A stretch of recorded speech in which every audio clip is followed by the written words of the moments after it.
नमस्कार, मी आहे रेश्मा. तुम्ही बघताय आर के फॅमिली मराठी हा आपला यूट्यूब चॅनल. तर आज आपण करणार आहोत कोल्हापुरी झणझणीत गावच्या स्टाईलनं मिसळ. 200% सांगतो बरं का. तुम्ही अशी रेसिपी मिसळची कणी कुठंच यूट्यूबला बघितली नसेल आणि कुणी बघितलं असेल तर नक्की कमेंट्स करून सांगा. चला तर मग सुरुवात करूया आपल्या रेसिपीला. सगळ्यात आधी मी इथं ओलं खोबरं घेतलं आणि ते गॅसवर चांगलं भाजून घ्यायचं आणि त्यानंतर 2 मीडियम साईज कांदे ते पण हे असं भाजून घ्यायचं आणि त्यानंतर थोडी लसूणच्या 2-4 पाकळ्या आहेत त्या पण अशाच भाजून घ्यायच्या. त्यानंतर वरचे साल काढून ठेवायचं आणि खोबरं, कांदा, लसूण हे एकत्र एका मिक्सरच्या भांड्यात घ्यायचं आणि त्याच्यामध्ये 2 हिरव्या मिरच्या आणि थोडेसे सफेद तीळ घालायचे.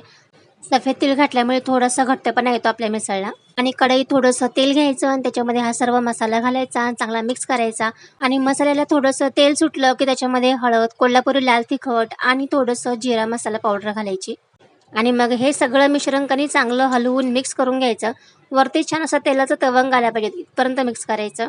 मसाल्यावरती कणी तेलाचा तवंग आला की समजून जायचं की आपला मसाला छान भाजला गेलाय. आणि मग त्याच्यामध्ये मी इथं मटकी घालणार आहे. इथे मी कुकरला मटकी, 2 बटाटे आणि थोडंसं तेल, थोडीशी हळद, थोडंसं मीठ हे सगळं एकत्र मिक्स करून छान 2 शिट्ट्या देऊन शिजवून घेतलंय. तर ते मटकीचं सगळं मिश्रण मी इथं मिक्स केलंय. आता इथे जे 2 बटाटे जे मी घातले होते मटकीमध्ये ते साईडला काढून ठेवले होते. तर ते इथं मी चांगलं बारीक करून घेतलेत. ते ह्याच्यामध्ये मिक्स केलेत. मग मीठ पण घालून घेतलं. आता बघू शकता इथं किती भारी आपल्या मिसळला तवंग आलाय. आता ह्याच्यावरती कोथिंबीर घालून छानपैकी सर्व्ह करून घेतलं.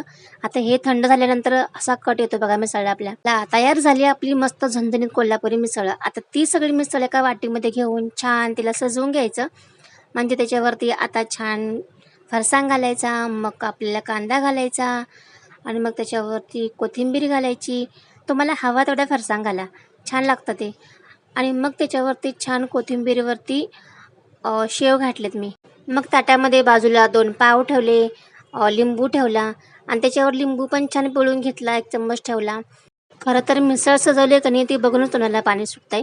तुम्ही अशी मिसळ घरी नक्की करून बघा आणि तुम्हाला खरंच माझा व्हिडिओ मनापासून आवडला असेल तर नक्की लाईक करा, कमेंट्स करा आणि आपल्या चॅनलला सबस्क्राईब करा.